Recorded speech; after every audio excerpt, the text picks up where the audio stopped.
This is Matt Hartman from Pittsburgh, PA. It's Breast Cancer Awareness Month, so what a perfect time to record a new RadPath video for our breast section. This comes to us from Dr. Holly Marshall at Case Western.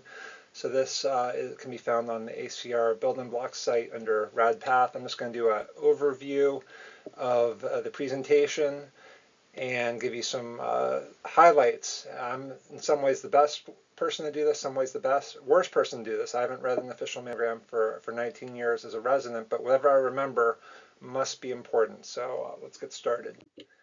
So we'll talk about the embryology, anatomy, BIRADS, some benign pathology, high-risk pathology, malignant pathology, and then some procedures that are done in mammo. So mammo is fantastic. Lots of patient interaction, lots of procedures. So you can read about the breast embryology coming from the mammary glands and some embryologic malformations, either not enough or too many mammary glands.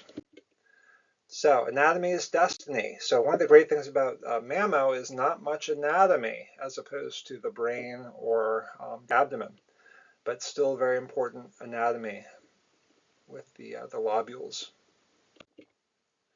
And histology and then histopathology is also very important, knowing the terminal duct lobular units.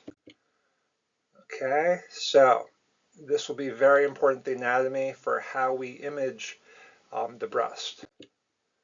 So realize when a woman comes in for a mammogram, it's one of two ways. Either a screening mammogram, so no symptoms, it might be her first, it might be her 30th mammogram, but no symptoms, they come in, and we'll get two views, the cranial caudal and the MLO. Notice with the MLO, we're getting part of the pectoral muscle. That's one of the quality standards to make sure that you have enough of the breast tissue.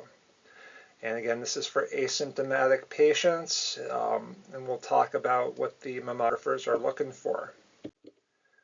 So again, the anatomy, there's our pec muscle. We'll see some ducts.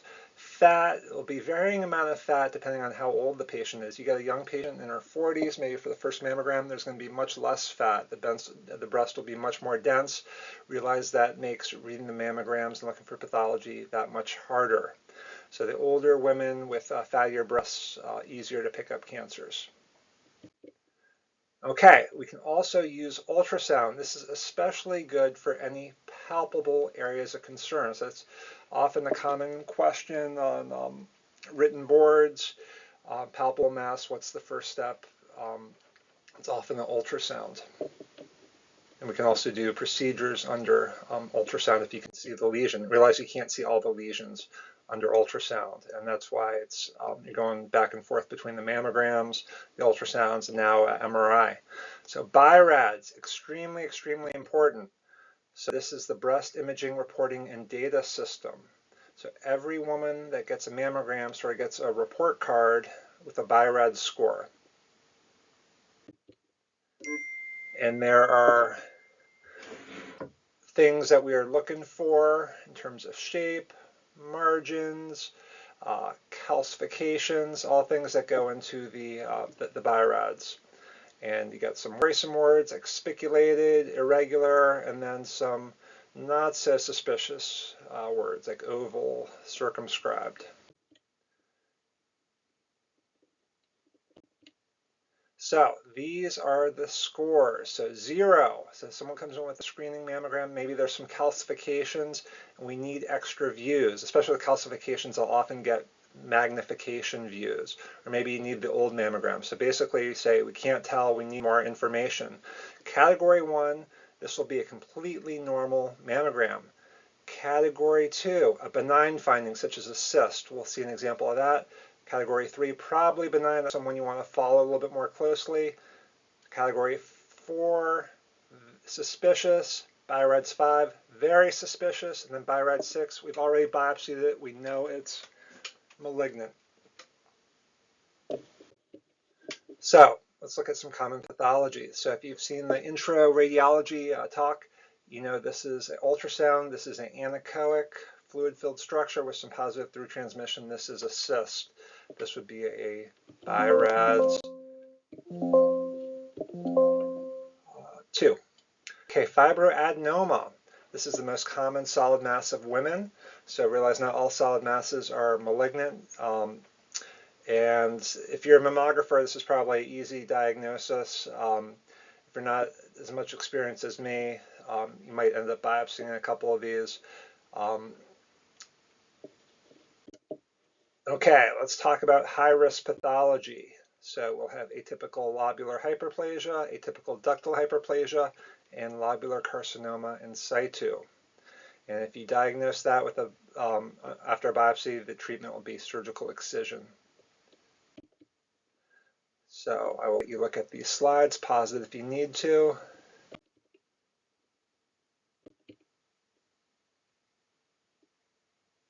And you see some calcifications here. I'll just talk about calcifications for a little bit. You got the worrisome and the not so worrisome. The not so worrisome are going to be your coarse calcifications. You might see that in the fibroadenoma, but the suspicious calcifications, those are going to be your fine calcifications, the branching ones, irregular, micro, any of those words are suspicious. You see that on the screening mammogram, you're going to get a magnification view, look at it better, and you might have to biopsy it. Okay, so some malignant pathologies. We got our ductal carcinoma, our invasive lobular carcinoma, and then the invasive ductal carcinoma.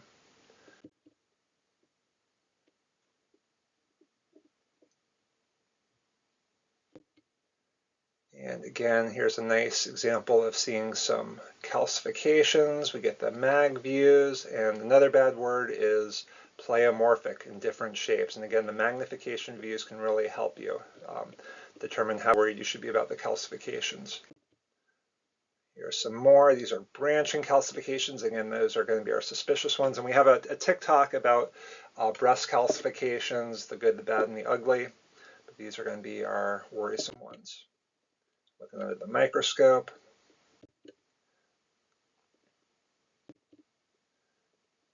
And here we see irregular mass, spiculated margins. Again, that's one of our descriptors for worrisome.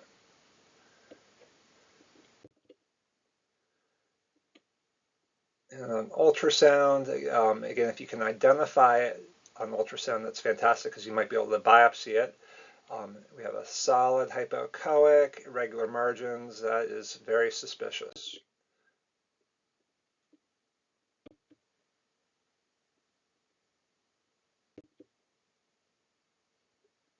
Again, nice RadPath correlation with the ultrasound here, showing a solid hypoechoic mass, regular margins, biopsy it.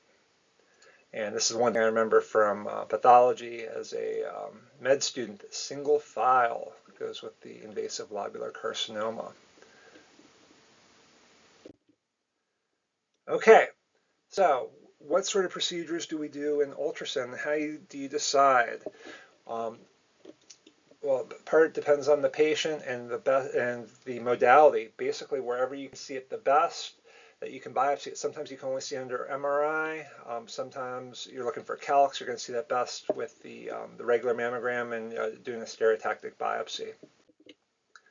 But if you can see it with ultrasound here going into a solid hypoechoic mass, that's always my favorite way to biopsy it. You can see it real time. You see the needle going through. You know that you got it. And realize a lot of times when we do mammo procedures, we'll leave a biopsy clip at the end. So whoever reads the study next knows that this area has been biopsied and been evaluated. So this is a stereotactic biopsy. So the patient's on a table. And you basically get a grid, line it up, and get the needle into the, oftentimes the calcification, and then again leave the marking clip to show where you biopsied. Ductogram.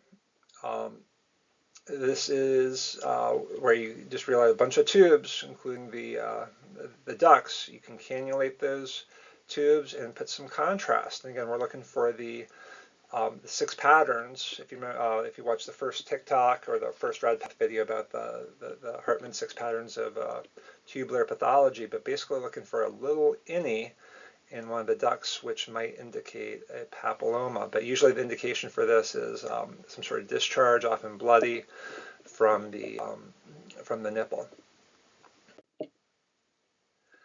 So wire localization is something we used to do when I was a resident. I don't think we're doing this as frequently, but basically the radiologist would place a wire into the right by the lesion that has been biopsied. There you see a clip, and then the patient goes to the OR, and the surgeon will take it out, knows exactly where to go, takes the sample out, and then they actually radiograph the specimen to make sure that they got it. So lots of collaboration between the radiologist and the surgeon, and as well as pathology. So some great RadPath correlation. And that's all we got. So check out some of our TikToks. We have some great mammo cases this month for Breast Cancer Awareness Month.